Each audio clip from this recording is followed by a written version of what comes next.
So I want to welcome everybody back to the conference on the Future of Capitalism in an Age of Insecurity, and to welcome those of you who were not able to attend what was a truly terrific keynote address last night by Daron Acemoglu. I realize this is an early start for folks, and we're dealing with rain. It is London. I hope you got some coffee, tea, croissant that'll hold you over at any rate till the mid-morning break. So as I mentioned last night, this conference grew out of a series of discussions with colleagues here on campus and beyond about the challenges facing liberal capitalist democracies. And last night we focused our attention on how to make technological innovation more inclusive, more democratic. Today what we're going to do is turn our attention to the sources and the implications of the return of great power rivalry, the rise of populism and anti-globalism, and the possibilities for reforming multilateral institutions to make them more relevant and responsive to today's economic, technological, and environmental challenges. And let me add that in addition to the many great speakers that we have lined up today for you, there are a number of things going on in the Great Hall that are well worth your attention, including some really impressive LSE, PhD students who have their work on display. There's an exhibit of posters back towards the rear of the hall here.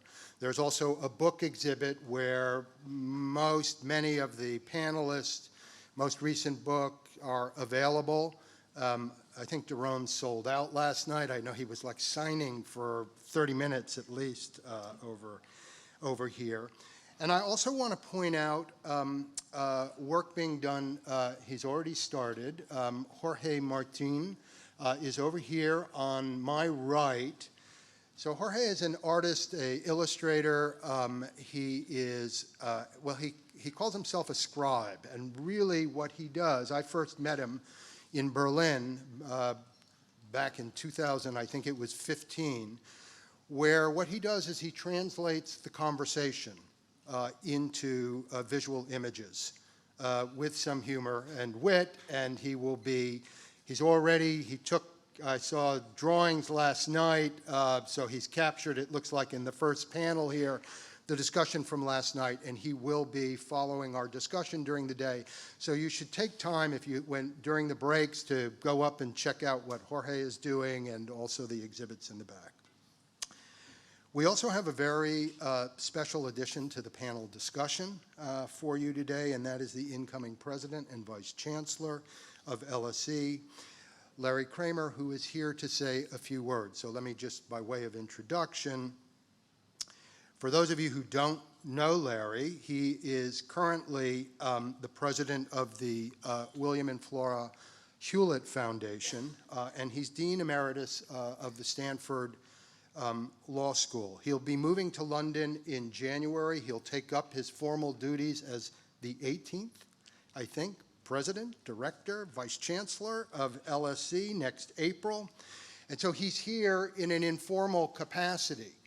But I should point out that it's really quite fitting because Larry has contributed really inspired leadership at Hewlett in this very space, that is spearheading Hewlett's philanthropic efforts to work collaboratively with charitable donors and scholars in the United States and around the world to reimagine the relationship between markets and society.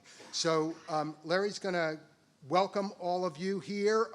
Please join me in giving Larry a very warm LSE welcome.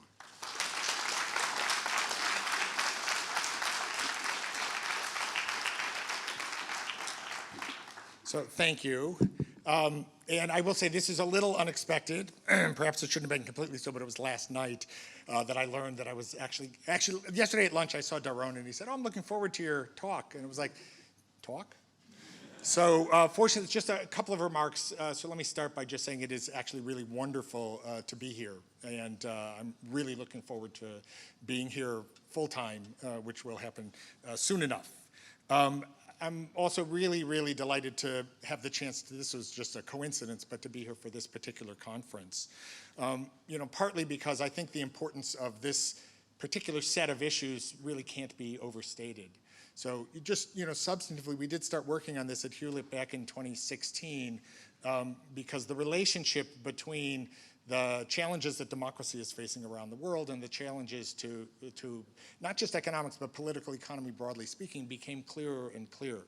One of the really interesting things about what people now call neoliberalism has been the capture of the phrase capitalism, as if that very narrow, very particular version of capitalism is what capitalism is, and anything that is not that very narrow particular version is somehow anti-capitalism or not capitalism. Whereas, in some ways you'd almost want to drop the word capitalism and just think about free enterprise. And a system based on free enterprise, which offers amazing opportunities for innovation, for growth, for individuals to express themselves and so on, is a commitment that I think is pretty broadly shared. And then the question is, what goes with that? So a particular version which says actually less government is better. What we want are free markets that are efficient as to price, and that's how we should think about governing. It may or may not have been suited at a particular moment in time, but the real genius of free enterprise or capitalism has been its ability to evolve and change under changing circumstances. So, from that perspective, the mercantilism of the 18th century, the laissez-faire of the 19th century, the Keynesian system in the mid-20th century, and then the neoliberalism in the late 20th century were all versions of capitalism. FDR's New Deal is a version of capitalism. Social democracy in Scandinavian companies is a version of capitalism. In all of those systems, you have a basic commitment to free enterprise and then an interrelationship with government that's designed to address the various issues that you may have in a society. So we're at a point in time when a system, as I said, that may or may not have been, let's just say was appropriate at a point in time in the sense that people embraced it and felt like this was the best way to advance their interests, clearly is not working today. And the question is, what comes next? How do we preserve the fruits and benefits of free enterprise in a way that also distributes its fruits more justly and fairly, in a way that recognize how individuals are not just out for themselves, but see themselves as parts of communities in a way that distributes then across communities and eliminates some of the particular barriers that communities have faced and so on. So that's what this work is all about. Oh, and we have to, by the way, do all that within ecological limitations, that the problem of climate and shortages of fresh water and the challenges to biodiversity all present on us. So that is a cluster of problems. And what's, to me, really amazing is that is also what the London School of Economics is about addressing. And so the opportunity to come here was very much driven by the excitement of being at a place where, giving away money is fun, don't get me wrong, but the chance to really be part of the people who are doing the work, who are doing the thinking that will help develop the ideas that help us address these problems is really a special opportunity. And this university in particular, because of what it is, because of the nature of its faculty and student body, it is the most truly global university in the world. Because of its location in London, which is sort of the center of the world. My friends in New York might want to argue with that, but I think they're wrong. And I say that having lived in New York for many years, is really something both special for a person like me to have the chance to participate in it, but for all of us to help figure out how to do that and have this university do what it can do. And I will say, so this is then not just a problem of economics, it is a problem to be addressed by the social sciences broadly. And it is not just something for LSE. One of the other interesting things as I think about this is you have a cluster of universities here, all of which are at the center of these debates. So you have clusters of related work at Oxford, at Cambridge, at SOAS, at UCL. And that makes London, potentially at least, the global center for really rethinking the most important problems that the world is faced by challenges. So a conference like this, which I hope is just the first of many, is really the place for us to begin the kind of rethinking, and I'm really excited to be here and hear what people have to say. So thank you all, and I look forward to working with everyone.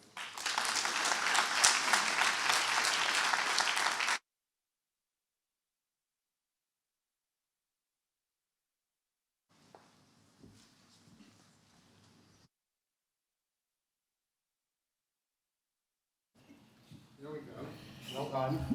So, thank you, Larry, that's great. Wonderful to have you here. I know you've got a bunch of other meetings today, but I'm really pleased that you were able to put time aside for this. So this morning's panel is about geopolitics and globalization. And at least when I put it together, in my mind, you know, about the extent to which the former is reshaping the latter. Now, if you proposed a panel discussion on this topic 30 years ago, people would have thought you were off your rocker, or they would have wondered maybe what you were smoking. At the time, the prevailing view in academic and I think in policy circles as well was that great power rivalry was a thing of the past, that in a world free of kind of Cold War competition, the commitment to open economies, institutionalized cooperation, multilateral governance would deepen and spread as countries deprioritized their national political interests in the pursuit of economic prosperity. Well, that was then. Today things look different. Great power rivalry has returned. Countries that once prioritized openness and global efficiency are increasingly putting the emphasis on control and global resilience, from immigration controls to industrial policy to supply chain reshoring. There is a kind of renewed emphasis, I think, on building greater independence and resiliency. What's less clear is where this kind of geo-economic landscape, what it will look like, and what steps, I think, can be taken to mitigate the worst effects of greater international fragmentation and volatility on economic growth and social well-being at home, and to avoid, as I mentioned last night, a kind of headlong race to the bottom at a time when other transnational challenges, climate, pandemics, food shortages, cry out for attention. So the purpose of the panel today is to try to take stock of where we are in this moment, in this time of change, and how to think about the geopolitical and transnational challenges that we're somehow going to have to manage and to navigate. And we are very fortunate. We've got a great lineup here of speakers to help us get some leverage on these big questions. Briefly, they include, to my left here, Anne-Marie Slaughter, the CEO of New America in Washington, D.C., former dean of Princeton School of Public and International Affairs, and the former head of the policy planning staff in the U.S. State Department. Michael Mastanduno at the end, the Nelson Rockefeller Professor of Government at Dartmouth College, who has written trenchantly about the relationship between economics and security, and I would say he was doing it and writing about it when it wasn't so fashionable to write about it. And rounding things out is C. Raja Mohan, who is a senior fellow with the Asia Society Policy Institute in Delhi. He's a visiting research professor at the National University of Singapore, and he's a very widely read columnist for India Express, where he writes about geopolitics and many other things. So it is great to have all three of you here. Here's the game plan.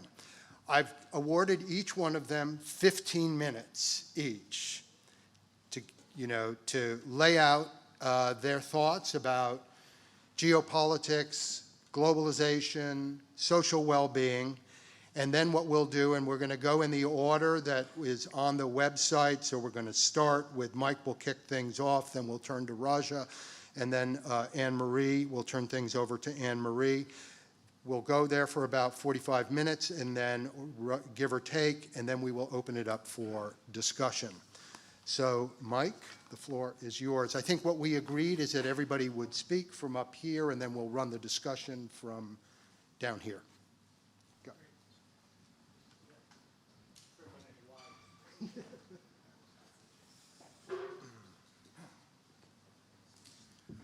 All right. Thank you, Peter, for that nice introduction. It's always great to come to LSE because there's this intellectual vibrancy. Saturday morning on a rainy morning, and there's like a full room of people here to listen to a talk about geopolitics and globalization. You gotta love it as an academic. So I take the simple question of this panel to be, what could geopolitics possibly have to do with capitalism? And the simple answer is everything. And that answer was as true 25 or 30 years ago when we were at an era of peak globalization as it is today with globalization in retreat. We just didn't notice it back then, as Peter, I think, just intimated. Okay, but political foundation, the geopolitical foundation, is ever present for capitalism. Back then, it was American dominance or the absence of great power competition which laid the framework that allowed globalization to flourish.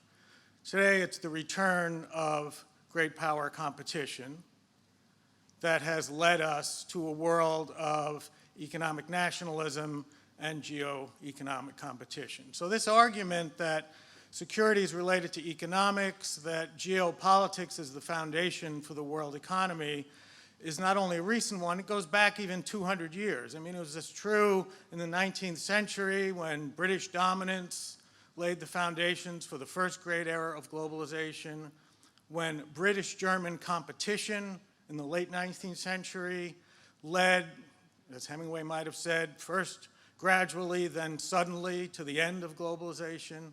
And obviously it was true after the Second World War, when American dominance, first during the Cold War in the western half of the world economy, and later when a big geopolitical shift took place and the Soviet Union collapsed more globally, when American dominance was related to what we considered this sort of 70 or 75-year run for free market or globalized capitalism.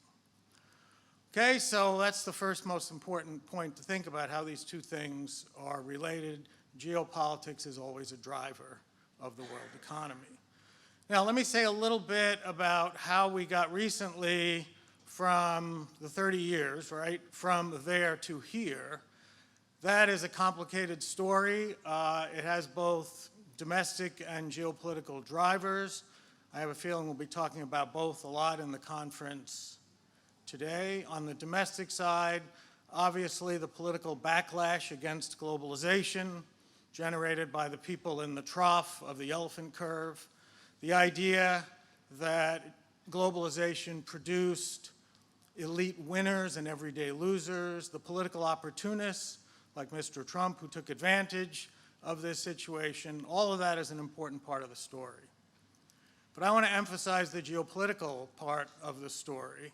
And it's not simply the rise of China that matters here. I think it's important to recognize that globalization was not just a state of the world economy, it was a conscious foreign policy strategy on the part of the country that was its major proponent, the United States. And for the United States, globalization was both an economic and a geopolitical strategy. Yes, it was going to make America and the world rich economically, but it also was going to create security benefits for the United States, because the most important component of globalization was the integration of China into the liberal world economy.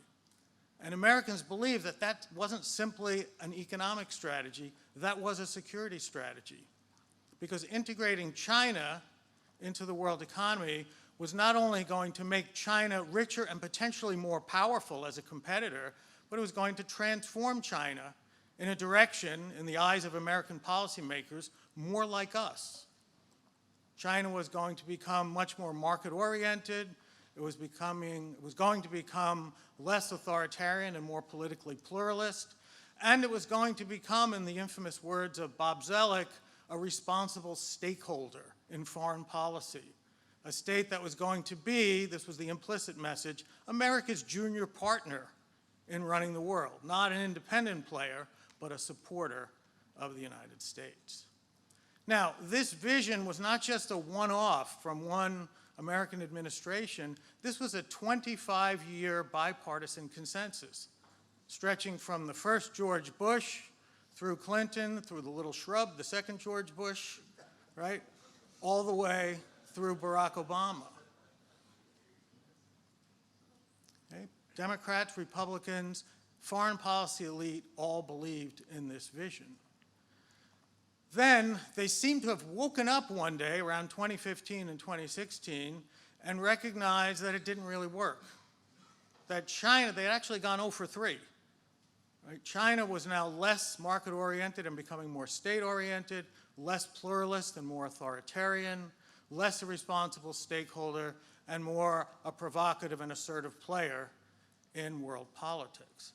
Now, I say they woke up one morning because if you look at the American policy debate, it seems like it almost happened overnight.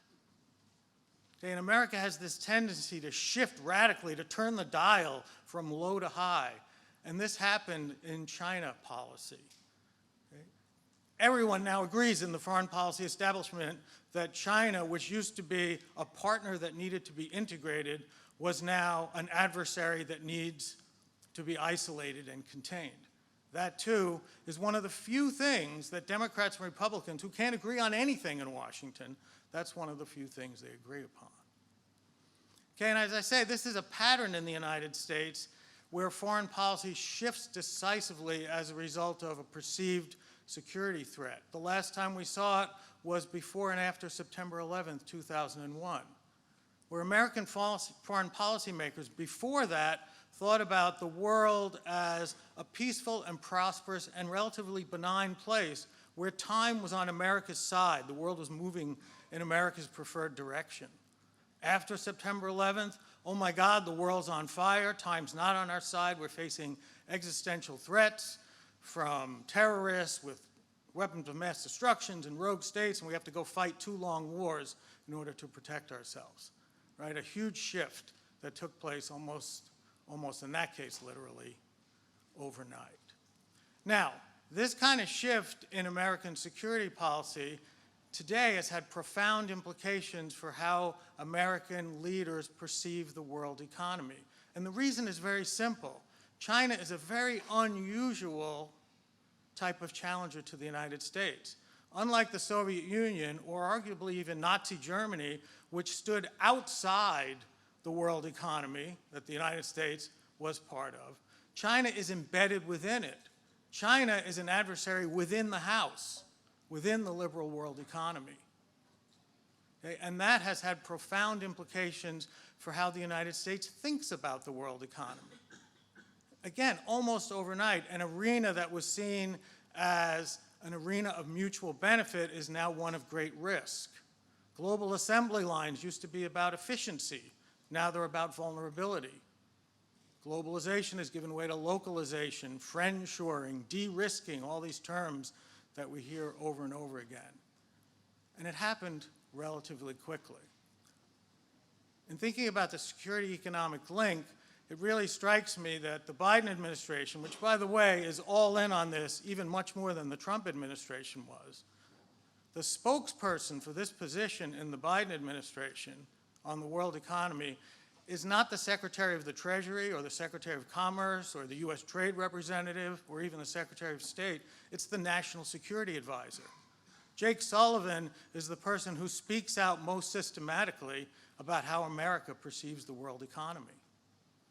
And if you haven't read it, take a look at his Brookings Institution speech from April of 2023, because it's very revealing about how American policymakers are thinking about the world economy today. He starts off saying, I hope you'll indulge a national security advisor giving a little talk on economics. And then he proceeds to take a wrecking ball to the liberal world economy. Right? And basically says, it might have worked once. I mean, he's about 40 years old, like way back before I was born. But it doesn't serve American interests any longer. And he makes what he calls an unapologetic case, not a reluctant case, but an unapologetic case for economic nationalism, for sanctions, for subsidies, and for industrial policies. And the strength of the argument he makes is that it's a win-win, once again, just the way the liberal bet on China was. He says that what's good for the United States economically, what's going to rebuild the heartland of America, is also good for foreign policy. It's also going to contain China. So once again, economic and security in the mind of American policymakers run together. A foreign policy for the middle class, in Biden's famous phrase, is an argument that says what the United States does to contain China economically is also something that's going to be good for the United States domestically. So that's where the United States is. China has gotten to the same place, what the Economist magazine calls homeland economics, very recently. China's gotten pretty much to the same place for somewhat different reasons. I think you can trace China's move in this direction back to the financial crisis, where they started to realize that maybe the United States, which almost wrecked the world economy, couldn't be trusted to provide the collective goods they'd come to depend on. And obviously, as growth slowed in China, Xi Jinping decided that the better strategy for China was not to try and find ways to accelerate growth, but to make sure that control was consolidated even at the expense of higher growth. Okay, there's also the argument that has to do with moving up the value chain. For all of its success in the liberal world economy, China was kind of trapped at the lower end of the division of labor, right? A global assembler where it wanted to move up the value chain to areas of high technology, hence Made in China 2025. And of course, there's a geopolitical interactive effect where the United States, having targeted China and having tried to now thwart China's rise, has led China and just reinforced, in China's view, the idea that we, if not have to go it alone, have to really depend much more on indigenous technology and indigenous development than we had thought so previously. So where we are now is in a really extraordinary phase historically. We haven't been here in 200 years. And that phase is, I would describe this way.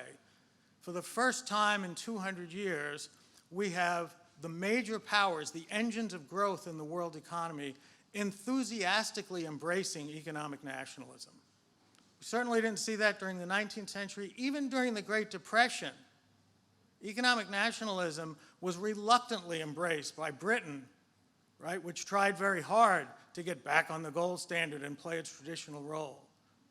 And it was reluctantly embraced by the United States in too little, too late fashion. Okay, today we see something very different. We see the unapologetic embrace of economic nationalism. Jake Sullivan, in that Brookings speech, said that he wanted other states to join the United States in this economic nationalist quest. He specifically pointed out to Europe, we need your help. We need you to join us in containing China and developing resilient supply chains. And I think Europe will move in this direction, not because of that reason, but for their own reasons. One, because they're competing as the third largest economic bloc with the United States and China. And secondly, because American economic nationalism is actually targeting Europe. And you see this in the Inflation Reduction Act, as in other pieces of legislation, the CHIPS Act.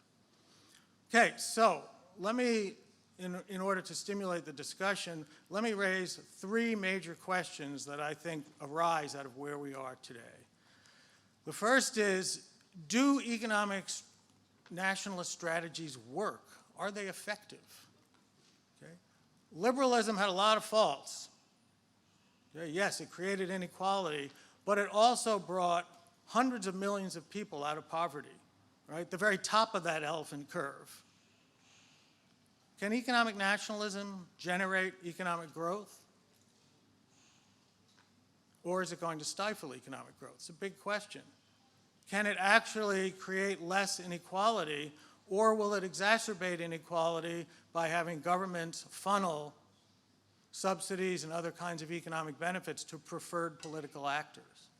So we have a whole set of questions. Can governments pick winners? All those questions are critical looking ahead, given the kind of commitments that major powers have made. Second big question is, can the world economy be made safe for economic nationalism?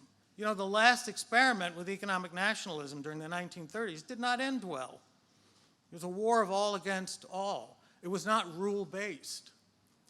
Big question today is, can economic nationalism, and I think Peter Trubowitz mentioned this at the outset, can it be moderated? Can it be mitigated? Can the institutions that were created for another era, like the WTO, be adjusted in order to moderate and regulate economic nationalist competition?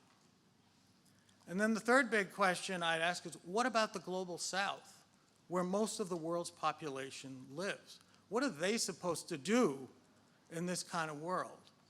Well, Jake Sullivan's very optimistic. He says in the Brookings talk, you can subsidize too. That's fine. Go right ahead. But can they really? Can you compete in a subsidy war with a country that has a printing press? The reserve currency status of the United States makes it very easy for the United States to conduct this kind of strategy. It's not as easy for countries elsewhere in the world. And emerging economies have depended and have fought for decades for the more advanced economic world to open its economic markets, precisely the kind of markets that are not likely to be opened when one pursues a foreign policy for the middle class. I think it's very revealing that the United States, in the Biden administration, actually put forth an alternative to the Trans-Pacific Partnership. It has some title I can't even remember, Asia Pacific. IPEF, right, IPEF, very catchy, IPEF. Asia Pacific Economic Framework. That's it, it's a framework, right? Well, as I understand this framework, the United States is saying to its East Asian friends, we have some things we need you to do. We need you to join us in cutting China out of global supply chains for security reasons. We need to up your environmental and labor standards, because those are important things to us. And in return, we're going to give you nothing, because we can't afford to open markets. In fact, we can't even afford to call this a free trade agreement, because we're not allowed to talk about trade anymore. So please cooperate with us, but there's really nothing in it for you. So there's a real question here of what kind of consequences the global south will face in a world of economic nationalist competition. Okay, last point about overcorrection. I made a comment earlier about how in the security arena, the United States tends to overcorrect, to go too far in the other direction.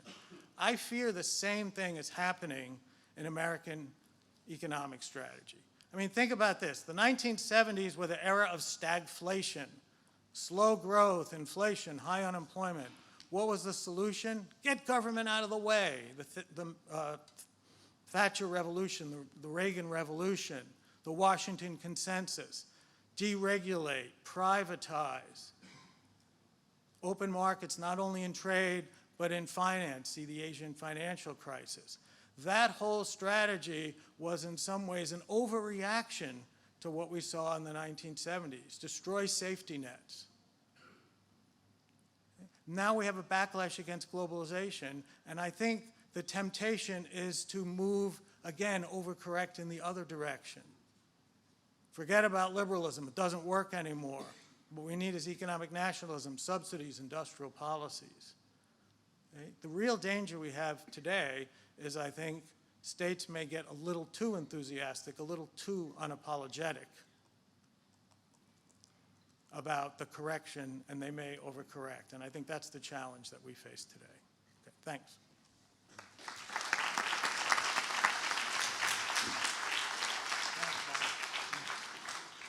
That's terrific. Yeah, very careful. Raja, we're going to want to come back. Those are three big questions. It's great that you put those on the table. We'll come back to them, I think, in the discussion. Raja? Yeah, thank you.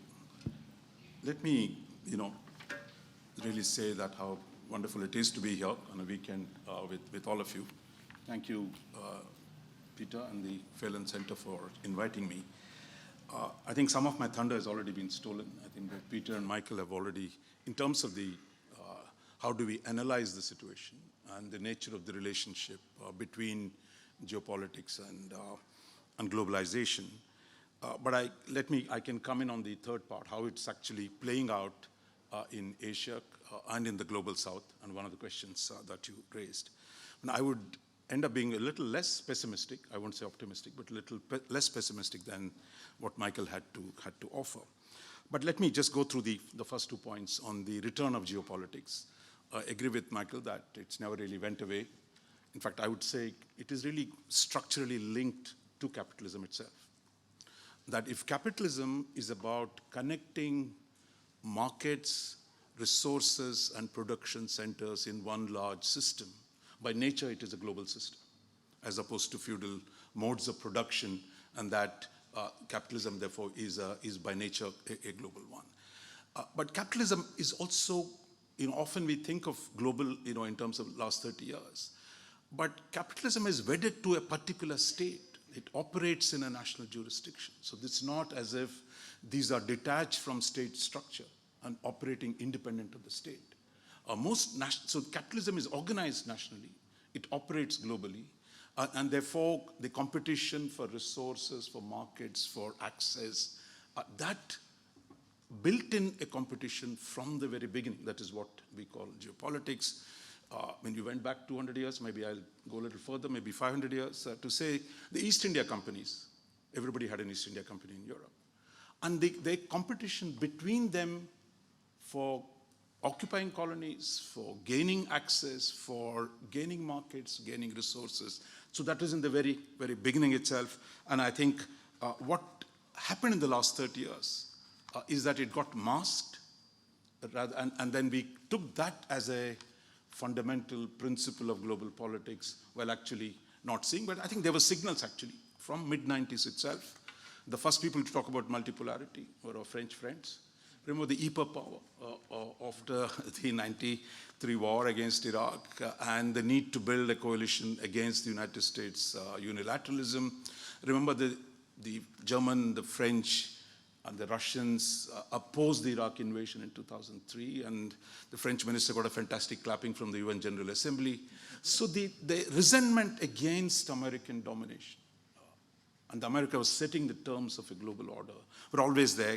But I think it's only in the last few years that we've really come back to a much more active, active system of actually of competition. I think what is interesting here is, I'll stick to the question of why the renewed salience of geopolitics briefly, that the fact that the challenge to the globalization today is coming from the number one economy and the number two economy. You would think the guys who are the most ardent champions of globalization, which is the United States, and I would certainly recommend reading Jake Sullivan's speech. So the challenge to the existing order of globalization is coming from the teacher and the best student of the teacher. That is two countries which have actually been very good at globalizing. And I think that's where the question is, because if a system does not work for its main proponents, they're going to change it. So that is this notion that, look, it's a paradox on the face of it, that why is the hegemon trying to change the system if it's actually working for him? But the answer is, it's not working for him. I mean, you can trace it in US domestic politics, going back to Seattle Democratic Convention, where the labor agitated against trade treaties. You had the fast track for negotiation. Nancy Pelosi had to crack so many knuckles to actually get it passed in a third vote or second vote, that the resistance was building up. And I think what we've seen is that Trump actually begins to express it in a strong way. And what Jake Sullivan has done is really to frame it in a far more fundamental ways, questioning the market mantra, questioning the logic of globalization, and that it does not benefit a large number of American people. And then politics, of course. Politics is not dead. How much the globalizers wished, just as history had ended, the idea that politics will end and that it's all a question of sorting out how to make the world safe for capital and that everything will settle itself. And I think that notion built into the logic of globalization, I think that has cracked the 2016 election, why Hillary Clinton lost in the Rust Belt, why Trump won in the Rust Belt, and the struggle for the Rust Belt today in the election capital. It says there are large sections voters who've lost out of globalization, therefore winning them back. That's the foreign policy for the middle class. And in Chinese case, the Chinese you would have thought had benefited so strongly, but yet the idea where nationalism, this is where the sense of Chinese destiny, I think it's more politically driven rather than economically driven, unless we don't know that there were some hidden reasons within where they had to reorient their economy in order to deal with the United States. But the fact is, the number one and number two have actually challenged the system. So how does this play out in the rest of the world? I mean, I would say essentially what we're seeing is that for many of us in the global south, I mean, while the inequality issue is raised, for us the happy news, at least for us from the global south, is the inequality between developed and developing countries has declined. That is, you have actually large parts, I mean, not everybody in the developing world, large parts, people like us who benefit from globalization, have caught up on incomes, have seen growth, so therefore, it's not universally bad news. And in fact, here again, a paradox. Those of us who used to say Americans are imposing globalization on us, thank you very much. It's really done well for a lot of us. And today we are shocked. The guy who was imposing globalization on us is now saying, sorry, I was wrong. So don't take it too seriously. Or where Jake Sullivan says, for years Americans came to us and said, look, open up your financial sector, open up your financial sector. But now Jake Sullivan says, look, it's not the American National Security Advisor's job to open the world for American financial sector. Guys who are writing ever fatter checks for themselves. So this is not the city of London and New York, and actually that making the world safer for them is not necessarily the politics, and I think that's where it has come. So I think that's where the big change that has taken place, and we need to come to terms with it. For us in the developing world, for us globalization has been a good feature, but it's also about rewriting some of the rules that we are dealing with today. And I think that's where the two aspects that have come together, which leads to a more optimistic view. This notion that there's a East versus West framework, a declining West and a rising East led by China, or you want to frame it as global South. But I think this framework is fundamentally flawed because within the global South or within the East, there are deep differences. That between China and its neighbors, while China is confronting the United States, I think it's Xi Jinping's genius that he took on the Japanese, the Indians, the Vietnamese, and everyone at the same time. To turn a pacifist Japan into a military power, to turn a neutral and non-aligned India into a good friend of the United States, and to turn a fellow communist Vietnam into a strategic partner of the US. I mean, this takes some doing. So for this notion that all of us in the Asia are just dying to roll over, for the Chinese hegemony to rise because they're anti-West, that's fundamentally wrong. I think we have no desire to jump, notwithstanding the de-dollarization dogma that has taken hold, to jump from the frying pan of the dollar to the fire of yuan. We must be crazy. I mean, we're not that crazy to think a Chinese yuan is going to save us from the American dollar. So therefore, I think China is not the only nationalist. There are many nationalist groups within Asia. There's Indian nationalism, Japanese, Korean, Vietnamese, that there is a counterpoise to China, which is what I think Biden administration has successfully exploited in the last 3 years. So where does this lead us then? I think it leads us to a point where the Western capitalism in a crisis can actually co-opt, I'm using the word co-opt, sections of the global South in order to retain its primacy. I think this is the question, how much can Western capitalism adapt and co-opt?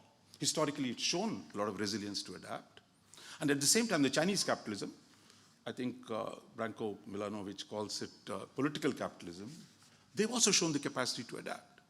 But I would say there's greater flexibility, room for liberal capitalism to co-opt emerging sections of the global South in order to compete with China, which is seen as the principal threat. I think, which you see Jake Sullivan's speech again, and repeatedly the US national security strategy or the statements from Washington say, we are looking at broadening US alliances. This is not just about NATO. This is about drawing India, Indonesia, and a whole lot of others into a lattice work of a coalition where we can deal with the principal threat, which is China. So here, here there's less liberalism, more co-option, because if a liberal US can co-opt communist China to defeat Soviet Union, it won't be shocking if liberal capitalism actually works with a large number of not so liberal capitalists, emerging capitalists from the South. Because I think, like good old Marxist way, if the principal contradiction has become between Chinese capital and the American capital, then the possibility for others to work with the US, certainly for Indian case, we see today in the last 3 years alone, the scale and the intensity of India's interaction with the US, on the technology side, on the geopolitical side, has dramatically grown.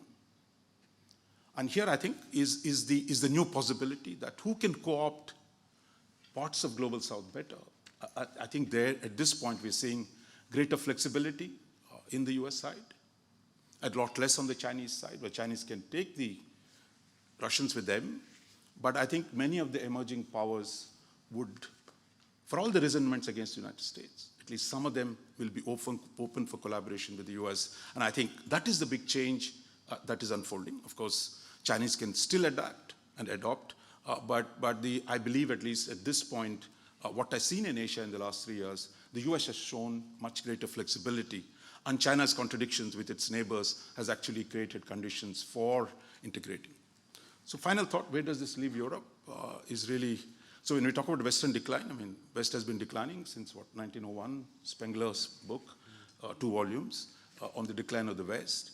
But my sense is, while the West is declining, within that, the relative decline of Europe is probably higher than the decline of the United States. That the US, for all its other problems, still will remain a strong force. And I think that gives it more options, more flexibility in picking up new partners in Asia, in rising Asia. And I think it is that interaction which I think is going to produce a lot more possibilities for the sustainability of globalization. So I would conclude by saying this is not the end of globalization. It is recentering the globalization. From saying there should only one factory in the world, to saying one source of chips, to saying one source of the back-end work, one source of predominant capital, to one where we're beginning to say you can actually create a diversified structure. And with this, I would say this opens up a lot more possibilities of reducing dependence on China, marginalizing the Chinese possibilities for hegemony, while at the same time expanding cooperation. Therefore, I think it is that possibility of rearranging globalization. And here, the old multilateral institutions are not going to work. And I believe like-minded coalitions, cross-cutting coalitions between North and South, which are more likely to succeed rather than the familiar West versus non-Western institutions, because a lot of us in the non-Western world are prepared to work with the West, provided the West is prepared to engage on a mutually beneficial, productive basis. So we're saying we're open to negotiation. Show me. Yeah. So that's right.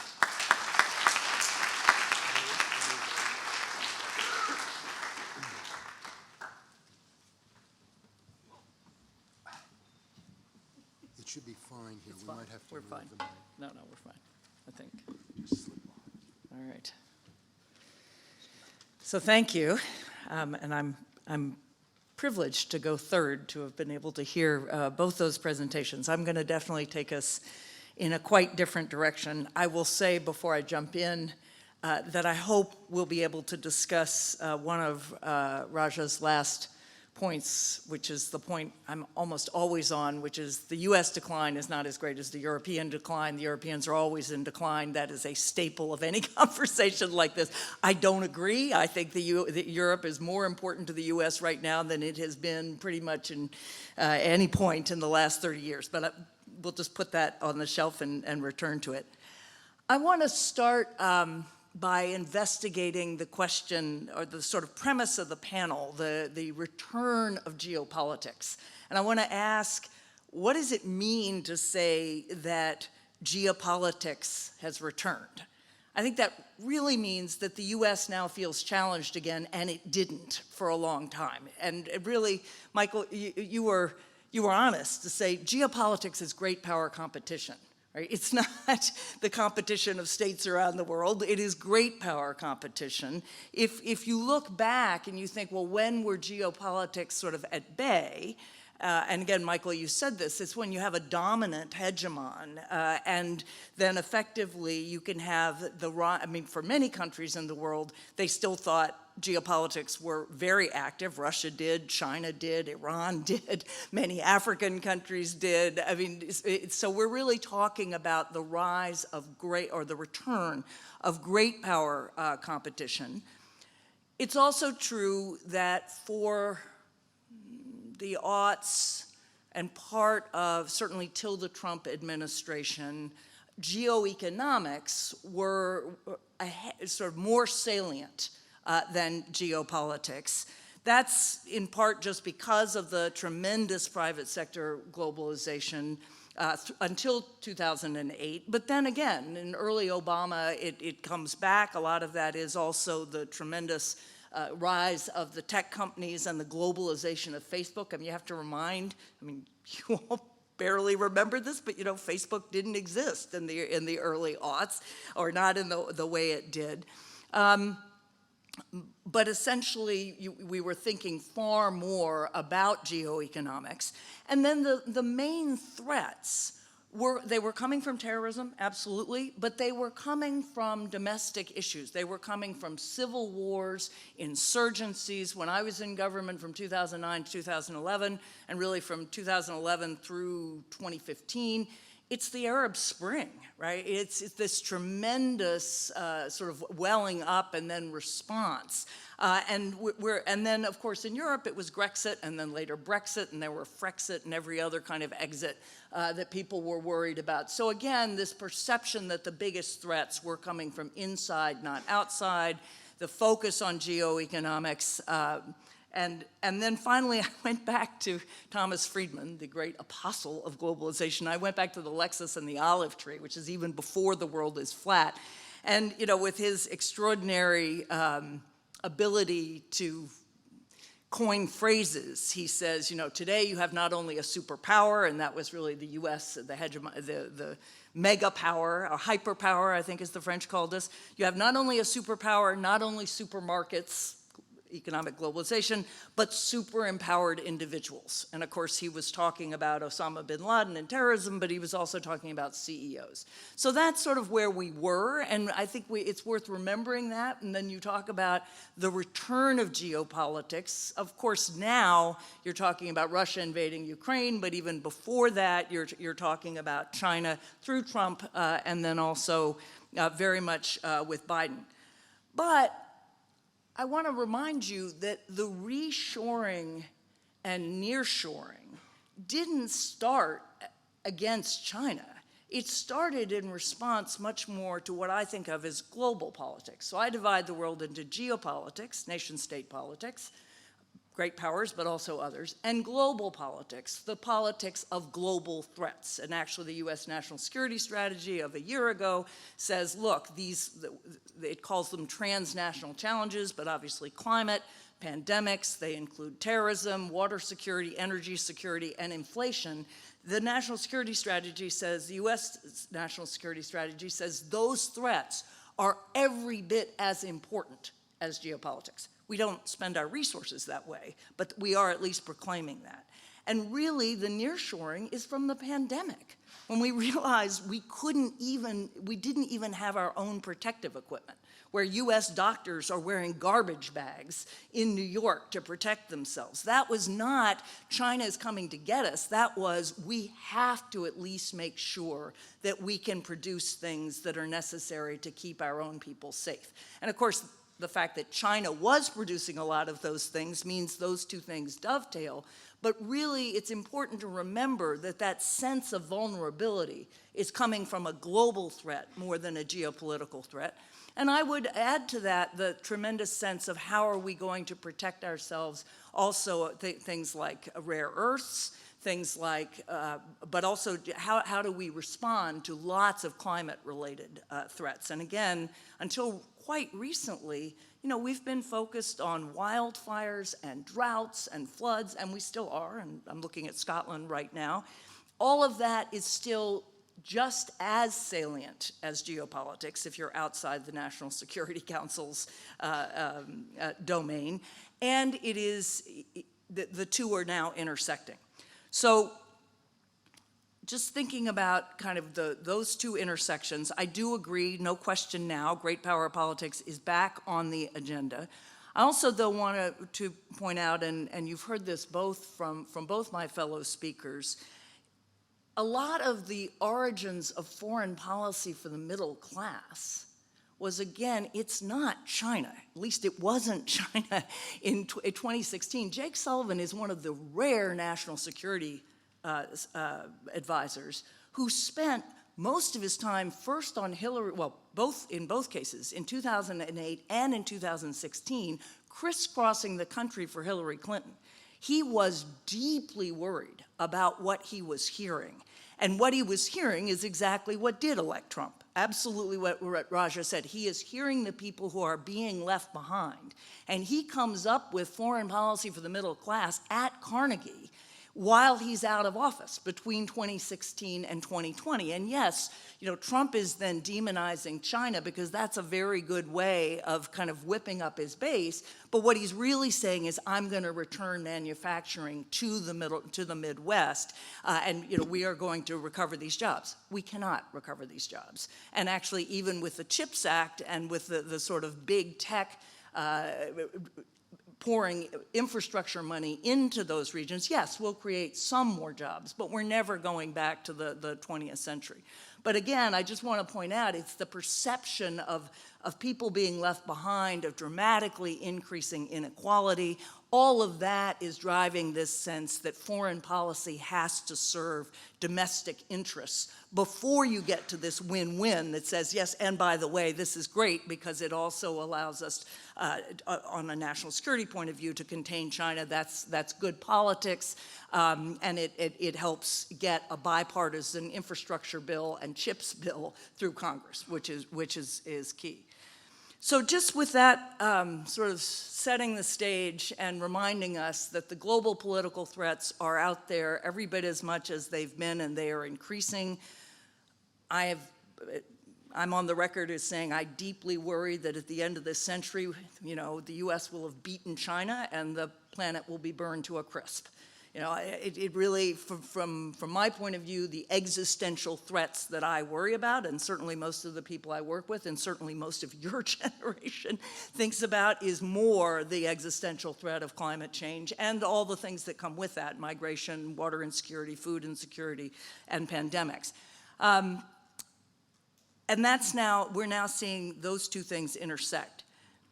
I want to move then, though, to the question that this panel asked in your very good prompt, Peter, which says, what can policymakers do to maximize social well-being while minimizing the rise of great power, conflict? And I want to really try to answer that. I will put forward a positive vision. I will respond to Darren's call yesterday for what vision we could use. Also, that vision to put people ahead of technology, because I do think that is absolutely essential. You know, we're looking at all these threats. We're not even at the beginning of what AI could do and what AI will do when you combine it with synthetic biology, gene editing, all of those sort of coming threats.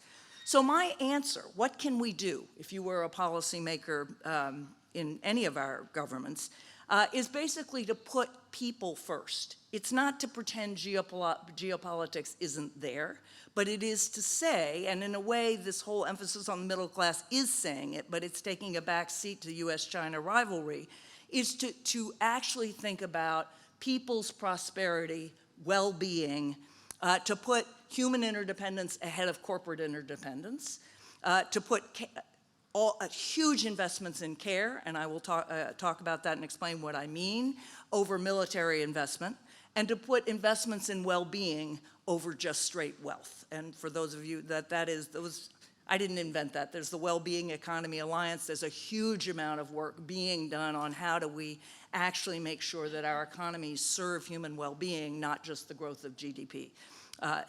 So why would that make sense? I mean, it sounds very woo-woo when we're talking about US, China, and Russia, and now Iran. So in the first place, that is the way you talk about technology in the service of humanity. If you really talk about, look, we need to make sure that we are focused on human prosperity and well-being, then technology has to actually serve those goals.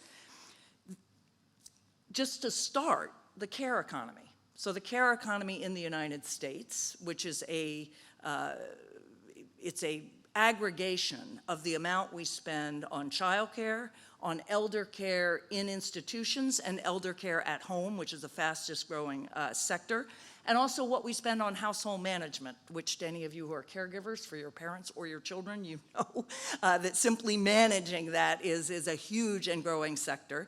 It's also driven by employers who are now offering, increasingly 40% are expanding or adding care benefits. So there's a very large care economy. It's only going to grow as my generation, I'm a boomer, and I'm born in 1958. That's the height of the number of people born in the baby boomer generation. So as we age, we need more of all of this.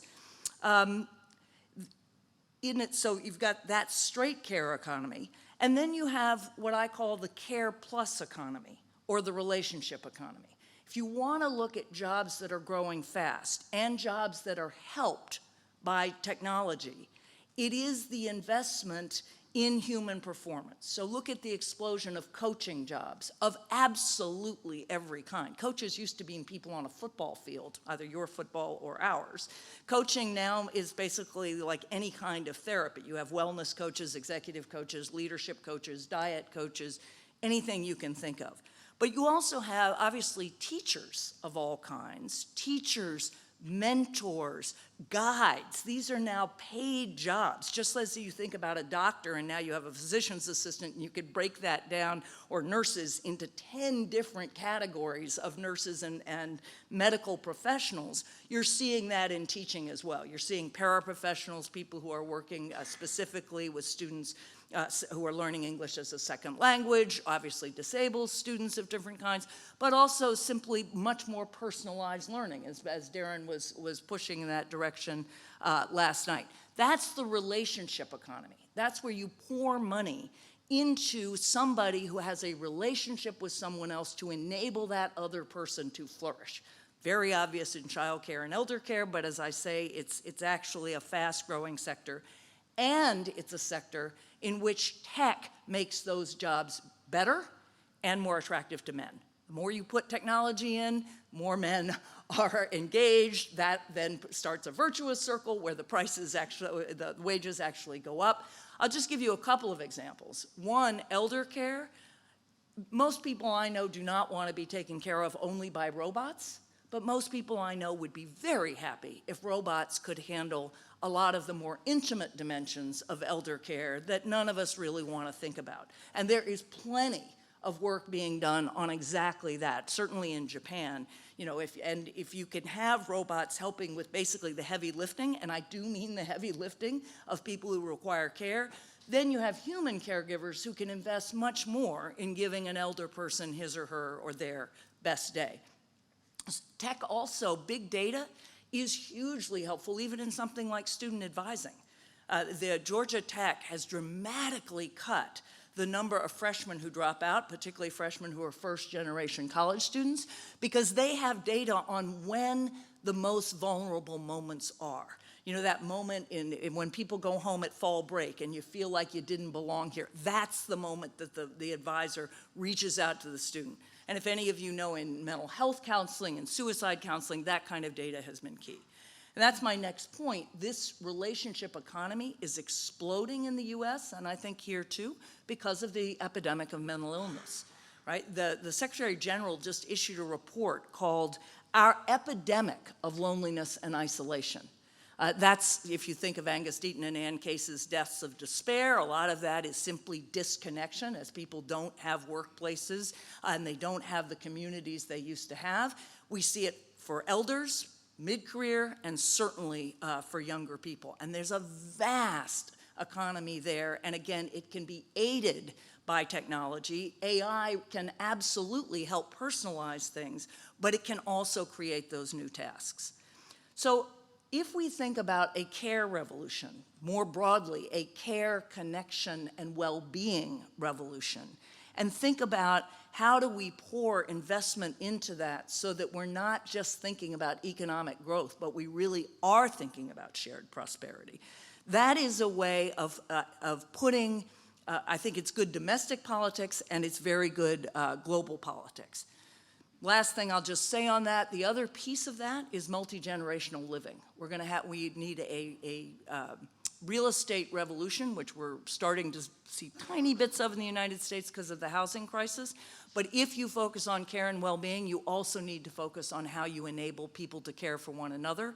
And often that is multi-generational living. That can be a constructed family just as much as it can be a biological family. But again, you need to enable people to care for one another. So why does that make good political sense domestically? And then finally, I'll come back to geopolitics and actually the global south, right where Raja was. So part of it, and here I was looking, Ian, at your book, Ian Shapiro's new book. You know, when Biden talks about democracy versus autocracy and how, you know, if the United States doesn't step in, it's a disaster for the whole world, that is not speaking to the concerns of the majority of young people, and by that I also include millennials, older millennials. They are worried about precarity. They are worried that they cannot buy a house, that they cannot see a job that is actually going to allow them to pay off their student debt. Again, I'm speaking largely in the US sense. They are worried that everything they think they knew is shifting. Right? And they're getting bombarded by that, both in terms of, again, climate change, they lived through the pandemic, but also because AI means we can't predict traditional careers. I always say that my father said, you know, when I came out of college, go to law school, get a job, get a partnership in a law firm, and you're set for life. I defy you to find anything that we can tell any of you you're set for life. You would have said coding, but not anymore with AI. So that sense of pervasive insecurity, focusing on care and connection and well-being, is actually taking that on directly. And it's interesting that Biden stopped the democracy versus autocracy frame in his UN General Assembly speech this year because he knows it doesn't work globally. But now he's back to it when he's trying to use it to link aid to Ukraine and Israel together. So it's very good for young people. It's very good for old people. We need care. And we will invest in it. And part of the problem in the US is we vote for elder care and not for child care, which is a big problem. But we are certainly all supportive. It is a much more positive vision for tech. And indeed, people like Reid Hoffman, who co-founded Inflection AI and is on the Microsoft board, it's not an accident that it's called Copilot. That is exactly this vision of AI amplifying humanity. So it works for tech. It works for some parts of the right. If you're really trying to create some new coalitions, obviously the right has been the party of family values. Lots of people don't like my vision of what family values looks like, but it's, again, investing in education, in care, in the revolution in healthcare, and then the relationship economy, it at least offers some opportunities there.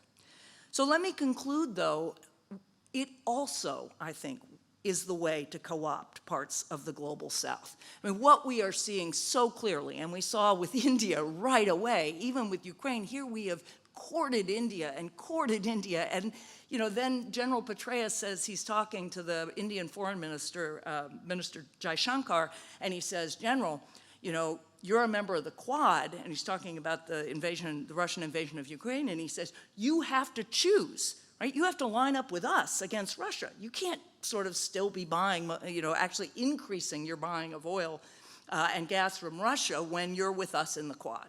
And Foreign Minister Jaishankar says, General, we have chosen. We have chosen India.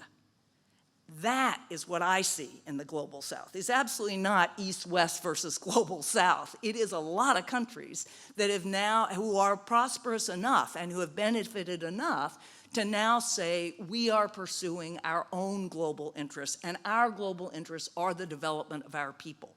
This version of capitalism, call it the care economy, the relationship economy, care and capitalism, obviously it's not only an investment in the human dimension, but putting much more into it, is far more congenial to people around the world who are deeply worried about those global threats, who are on the front lines of climate change and pandemics, and the sort of backwash of so much of the developed world. This vision, I think, is part of the way you say, look, we're not just about growth, and you look at China and you look at the Belt and Road and you look at the infrastructure, we are at the forefront of developing technology that in turn develops and amplifies human potential. So that is my answer, and I'm sure we'll have plenty of discussion. Thank you very much.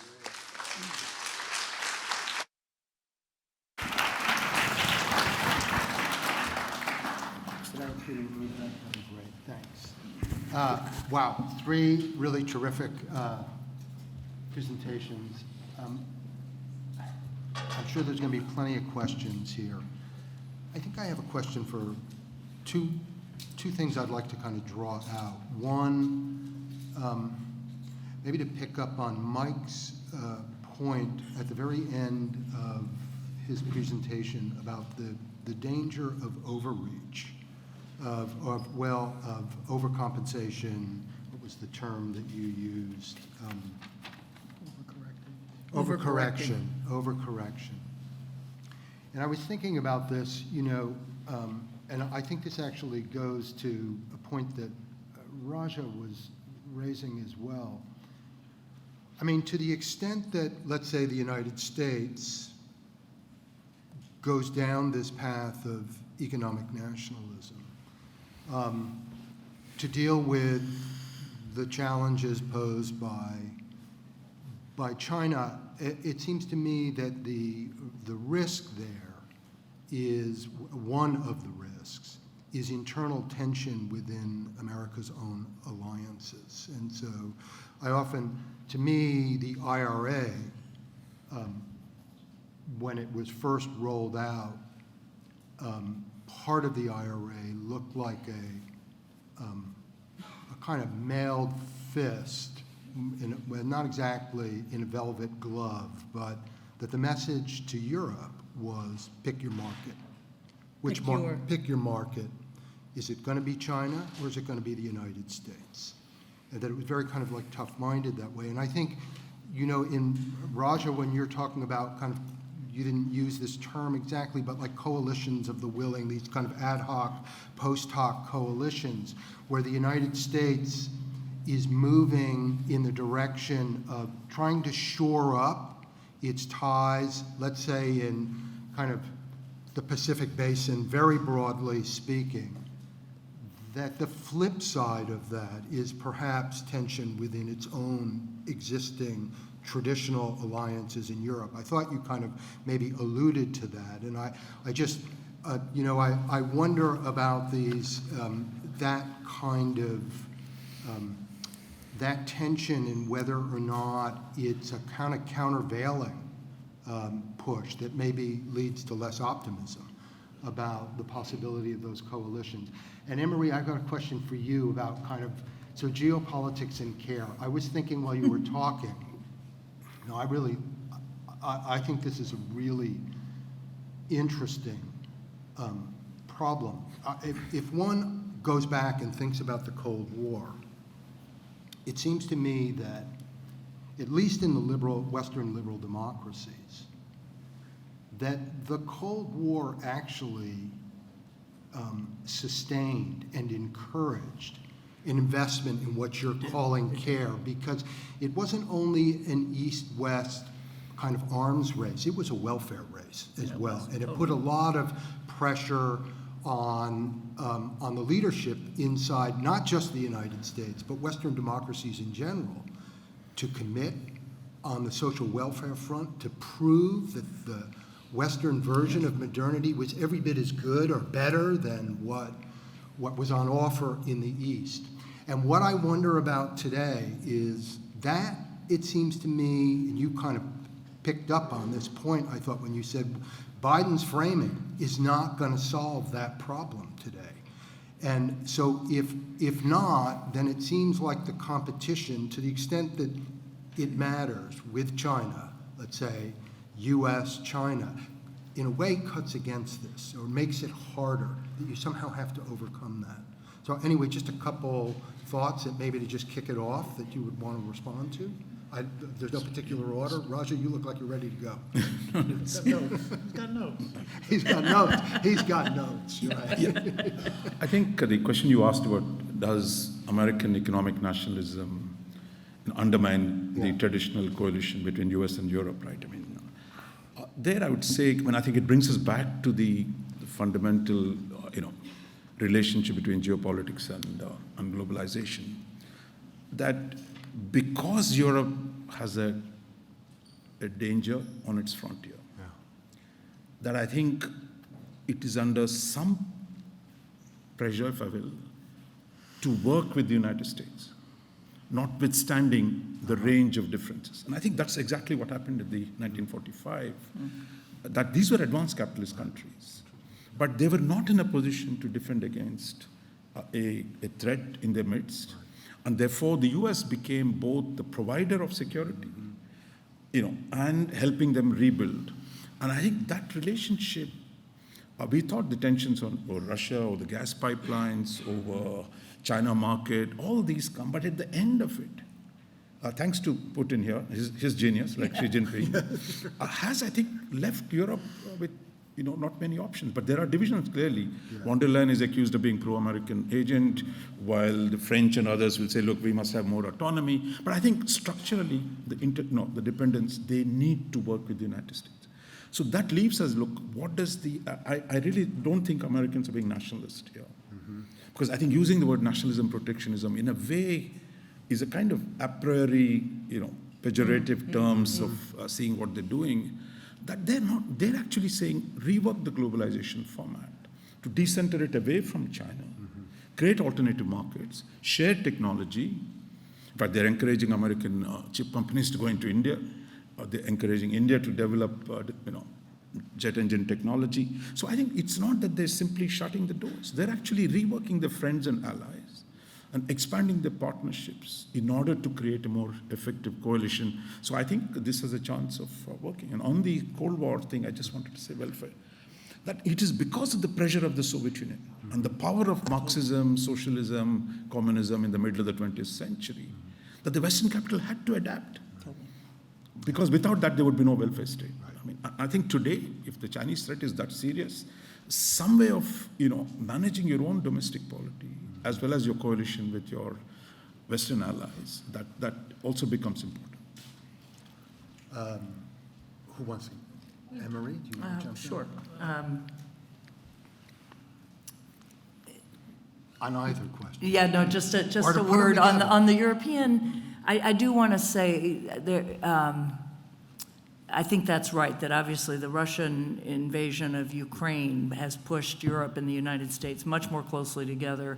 And even, the howls of protectionism and economic nationalism with the IRA, our Infrastructure Act, have abated because the forum, the U.S. European Trade and Technology Forum, is actually working these things out, even on tech as well. I think, though, there are two things. One, you are seeing the right-wing populists, and we'll talk about this at the next panel, they are pushing really hard against aid to Ukraine, just as U.S.'s right-wing populists are. And we're in Berlin at the moment. Everybody we talk to, they're looking at the polls. We just had Doug Soskas come and tell us that, there were two scenarios under which Trump won and one under which Biden won. And there, the Europeans are thinking, we have to have both more defense, but also our own relationship with China.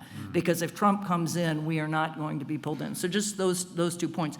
On the welfare point, you're absolutely right. It's interesting. In the 1950s, I started my career as a law professor. One of the biggest areas of law you could specialize in was labor law. Now, labor law is a total backwater now, or at least it was until about 5 years ago. But it was because, of course, unions were important because we were competing with the Soviet Union, and we had to show that our workers had power as well. So I do think that's right. The question is, how do you position this? I mean, right now, the Chinese, believe much more in their government. They have much more trust. They're happier overall. How do you position it so that you can show that under our system and with our technology, going back to Darren's point yesterday, we're not using our technology for surveillance. We're using it to amplify human capability and well-being. And we have a vision of taking care of one another. And there, China is very vulnerable because, of course, the immigration trends in China and the one-child policy, they do not have people to take care of one another. I think there is a vision there. And again, you can hear me as I shift between care and connection, which is the answer to loneliness and isolation, and well-being, which is sort of the broader term. But they are all deeply interconnected, and if we can combine them with technology and investments, not just in chips in the Midwest, that's fine, but real investments in education and healthcare, then I think we've got a much better story. Mike? Yeah, the first question you raised is an important one, Peter. And I think what I would say about it is, look, no one wants to choose between the United States and China. You look around the world, you look in Africa, Europe, Southeast Asia. It's a nice world if you can have economic relations with both, and if you're a little bit worried about one of them, you got an insurance policy for the other, and that's a good world to be in. So a U.S.-China competition that's ramping up, I think, is both threat and opportunity to the rest of the world. The threat is an obvious one. The Prime Minister of Singapore said it in 2018, the world is moving to a place where we may have to choose sides. We hope it doesn't happen soon, right? If you're a small, vulnerable state, you really don't want to have to choose. If you're a little bit of a larger state, like India, maybe the Global South is a pretty diverse place, you have an opportunity to play these two off against each other, both of whom are wooing you for different reasons. I spent some time in Tanzania recently, and their position was, please don't make us choose. Don't put us in this position. The Chinese are investing a lot here. Frankly, we don't like them very much. We need the West here too, but if you're not here, we don't have a choice. So I think there's really also an opportunity for Western and in particular American diplomacy. I think John Eichenberg may talk about this later on, but there's this sense that there's an opportunity to make some concessions and do some things, not necessarily to pull states into your coalition, but to give them the kinds of things they need, not simply the kinds of things you need from them. And I think this is an opportunity for both the U.S. and China, and I think the U.S., if it plays it right, can do well with this. Raj made that point well. Yeah. Let's open it up. I'd like to take questions.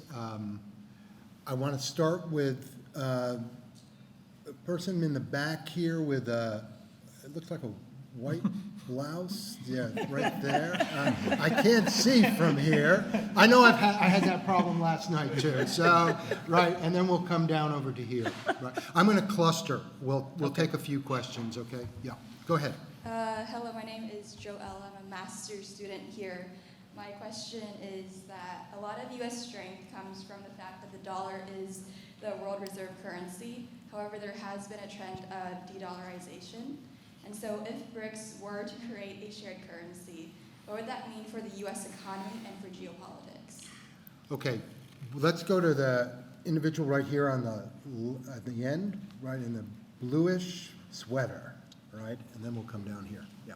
Thanks so much. My name is Jörg. I'm a PhD candidate here at the International Development Department. A short shout out. I've got a poster in the corner if everyone wants to speak in between sessions. The question I wanted to ask had to do with kind of Anne-Marie's pitch of kind of, there's a future win-win, right? So investment in healthcare, in kind of social relations that benefits both the US and can benefit the Global South. And that's the kind of pitch. This kind of win-win narrative, is there not a danger in overlooking the real disgruntled issues that people have with the kind of contemporary world we live in, right? I mean, I think of South Africa, a big question for us has been the fact that we couldn't get vaccines, right, during the pandemic, and that was the US supporting its own pharmaceutical bloc, you know, and protecting its citizens at the cost of external people, and it mimics in some ways what happened during the AIDS crisis. I mean, is the challenge here not that America can't continue to be a competitive hegemon unless it starts disciplining some of its own domestic actors and gives some things up? Thank you. And right down here. Yeah. Tom. Good morning. Tom Kern. I'm chair of the LSEU's International Alumni Association. Nearly 250,000 of us around the world. Very certainly committed to the conversations here. I want to follow up on a point made by one of the panelists. China has made significant investments in its Belt and Road Initiative. The intent to establish greater partnerships, support a sphere of influence for China. How successful really has that been? Okay, so Russia, that seems to have you like all over it, and Emery, one was directed right to you, and maybe Mike, you might want to take the first question? Sure. Okay, why don't we start with you? Okay. On the question of the sort of durability of the dollar, one of the interesting things about structural power, and financial power is structural power, is it endures even while the country who owns it is abusing it.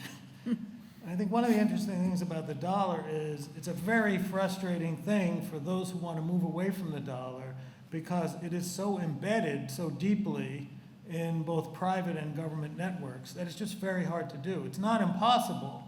I think the temptation for the United States in the last decade or so is to think we can exploit this asset and politicize the dollar as much as we want. You really can't, but I can't tell you when that point is, and it has a lot probably to do with domestic politics and debt overhang, when that point is when other currencies become viable. But the idea of simply creating another currency as an alternative to the dollar, that's very, very hard to pull off. Let's take them in the order they came, so let's go to you next. Great. So thank you for the question, and I have looked at your poster, and I recommend it on Botswana and diamonds, right? So I think you're exactly right, and indeed, right before the G20 meeting, this would be in 2021, I think, China made an offer to basically have the G20 drive a global vaccination drive. And the US, Jake Sullivan and others basically said, no, we'll do this on our own, because we were not about to actually combine with the Chinese to get vaccines to Africa. Now, the Chinese vaccines weren't as good, but they were better than no vaccines. And I thought we were making a huge mistake for exactly the reason you said. If there were ever a time to live our rhetoric, our universalist rhetoric about people being equal globally, it should have been, we'll do whatever it takes to get these vaccines. Now, some of it was straight domestic politics, absolutely, and I understand that we had to deliver, but then we need to be thinking, as we finally did with the global AIDS crisis, right? PEPFAR was one of the best things, it was certainly, in my view, the best thing the George W. Bush administration did, but it really made sense because we really were investing in something even after the AIDS crisis in the United States was under control. So yes, we need to think about it that way. We need to be creating coalitions also that, again, are thinking about the next pandemic, thinking about, how do we diffuse technology that will help people in environmental crises. There's a whole bunch of different areas where I think you're quite right. Raja, how's the Belt and Road looking from South Asia? Just before that, there was one question on BRICS. Look, I think we're not looking at, a common currency. I think what's happening in BRICS is trying to trade in national currencies, not to replace the dollar at this point. And look, I think the BRICS, where the talk, the BRICS bark is worse than its bite. So there's a lot of rhetoric of this anti-American, multipolar. And I don't think everyone within is very comfortable. China and Russia want to make it an anti-American platform, but I don't think India has anymore a stake in that kind of an outcome. India's position has been compared to Britain in the EU until they were there. I mean, I don't know how many of you, it's to my generation, Prime Minister, where he's explaining, the permanent secretary is explaining why Britain is in the EU to stop it from becoming effective. So that's what India is doing in BRICS today. I mean, I think the poison pill, toxic, yeah, so whichever way you want to call it, there we are. So we have no desire to, and we're also sitting in the Quad, so we have no desire to make this into some kind of a anti-Western or anti-American platform. On BRI, I mean, I think we had the 10th anniversary forum last week. My sense is, at least in South Asia, I mean, two countries, I mean, everyone loved it, except India in our region, because money was coming free. I think Chinese had enough money to give. Chinese capital was going out strategy. But I think 10 years down the road, both Pakistan and Sri Lanka, which kind of committed so deeply, have some shining infrastructure, but the costs associated with it have been too problematic. And both of them have gone back to this terrible evil called the IMF to survive the kind of consequences.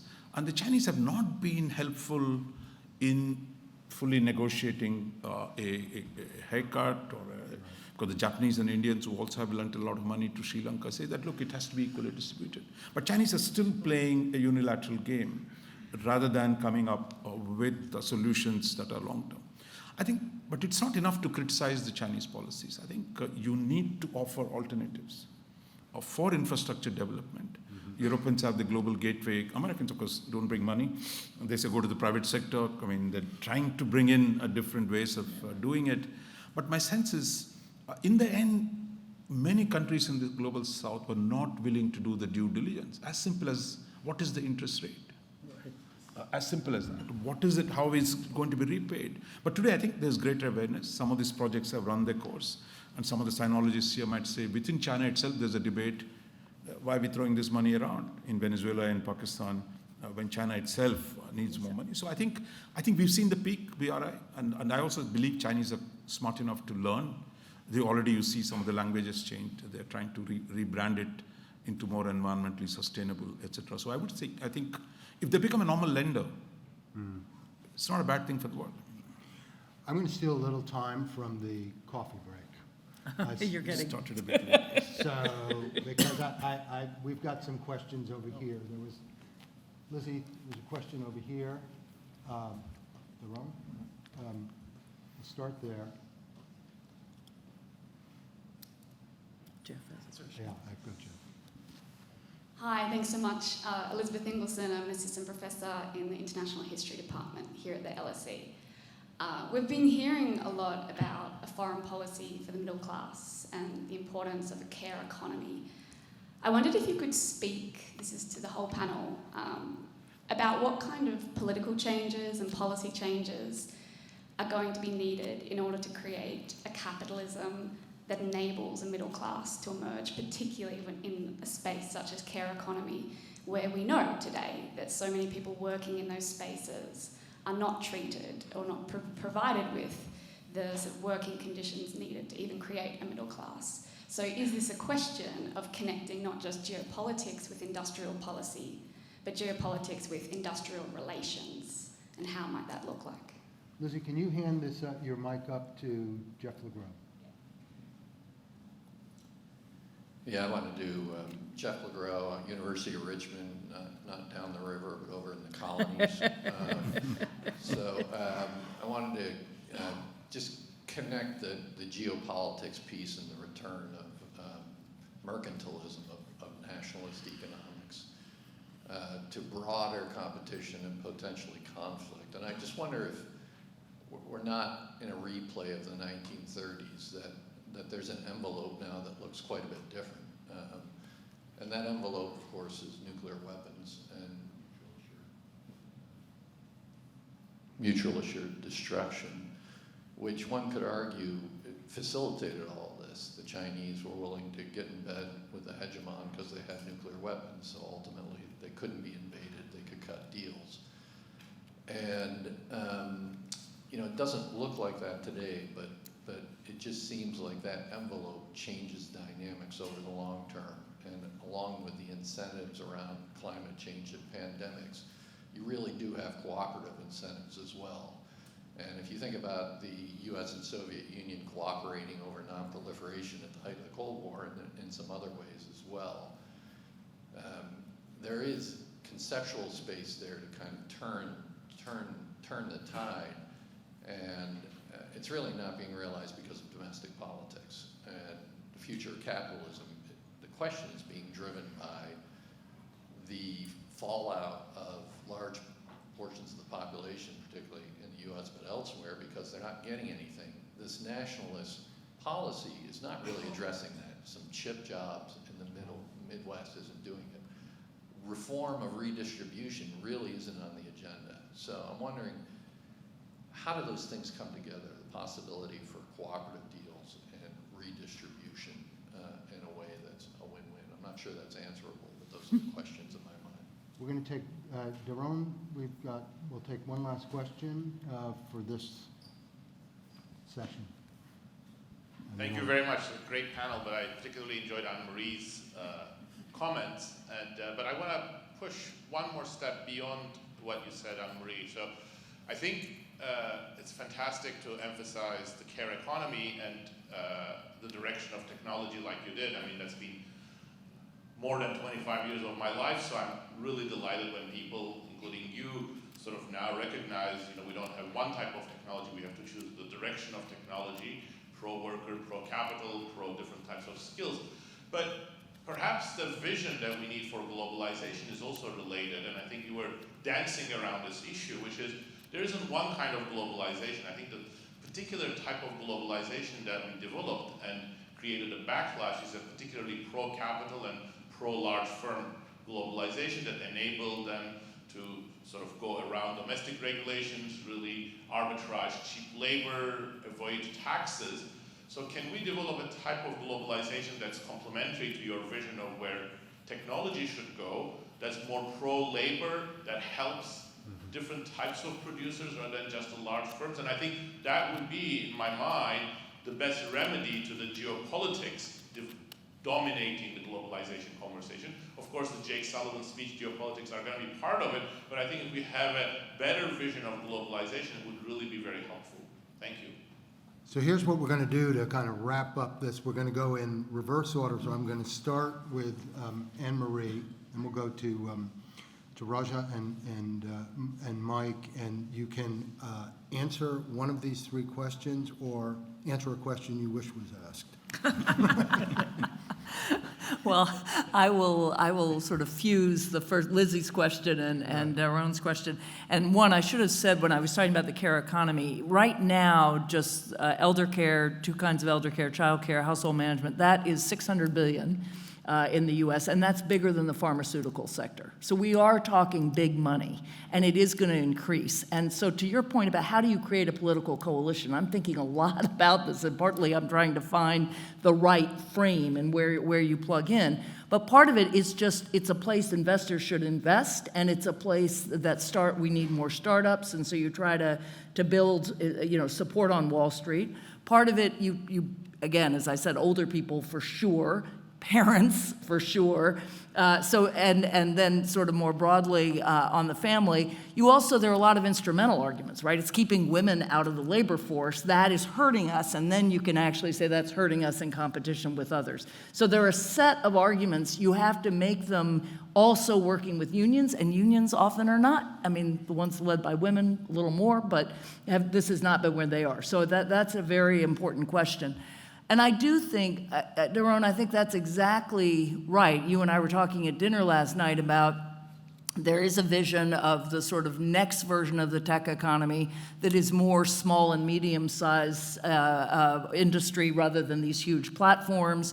I think if you can push that, if you can also push for the U.S., as we become a country that does not have a white majority, which is already true of Americans under 18 and will be true of Americans under 30 in 3 years, we are a country that connects and reflects the whole world, or reflects and connects the whole world. And part of what I would be pushing is the globalization that is much more building on the ties of Americans to where they came from. I mean, it's not accidental that U.S.-European investment and trade is the thickest, arrow of any, but when we are 35% Hispanic, you're going to see that with Latin America, you're seeing that with the new African diaspora.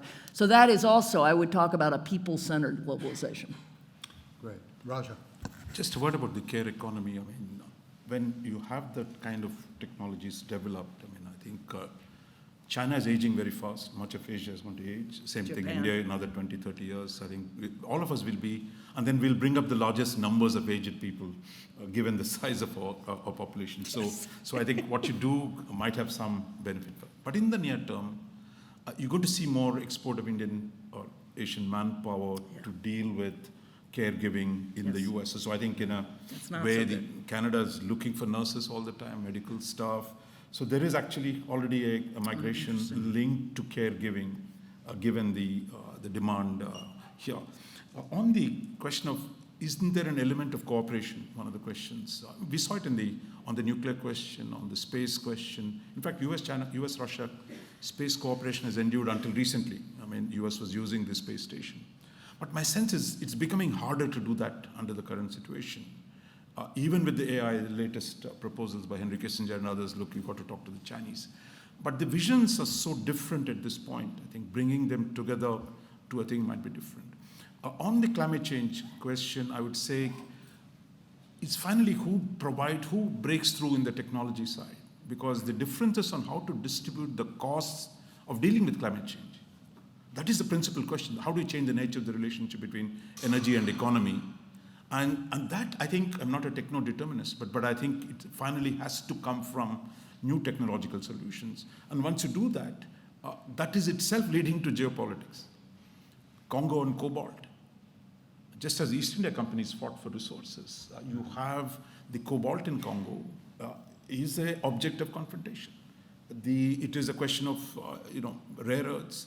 So I think you're coming back to, even on a seemingly universalist collective good of managing climate change and EVs, that will take you back into geopolitics, which is, if Congo has a lot of those resources, how do you control them? Yesterday, China had imposed some sanctions on carbon, graphite, which goes into a lot of these things. So I think you can't separate them. And I'll just conclude, that also gives us agency. If Congo had good leadership, it can actually say, look, I got this vital resource and I can use this to build myself up. It's not a question of choosing then, it is a question of creating domestic capabilities to cope with the new to take advantage of the possibilities that exist. Mike, you get to take this home.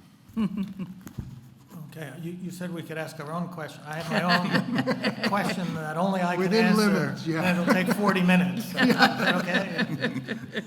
No, I want to try and take on Jeff LeGros' important question about the 1930s. And clearly that was a period where economic conflict led to military conflict and great power war. Do nuclear weapons make it so that we should worry less about that? Well, maybe less, but we shouldn't forget about it. And here's the reason, I think. In the 1930s, great powers calculated purposive wars. Nuclear weapons makes it impossible for a great power to calculate rationally a purposive war. But they can stumble inadvertently into wars. And the thing that really worries me about the US-China relationship is it looks to me like it's in this 1945 to 1950 phase where they haven't really consolidated a competition. They don't have the rules of the game straight. Maybe I can build an island in the South China Sea. Maybe I could drive a ship by it. We'll see what happens. Maybe we can fly over the same territory 20 feet from each other. That's, I think, the more worrisome thing, that great powers can, even nuclear great powers, can stumble into a conflict that no one wants. And I think we have to worry a lot about that. And to the extent economic conflict increases the incentives for that kind of risk-taking, I think we should worry about it. On that cautionary note, we're gonna tie this up. One housekeeping note. I only work here. And we're gonna take a break, and you need to be back in your seats in 15 minutes, or I'm gonna get in a heap of trouble, so that we can start the next panel. Please join me in thanking Anne-Marie, Raja, and Mike. You guys were great.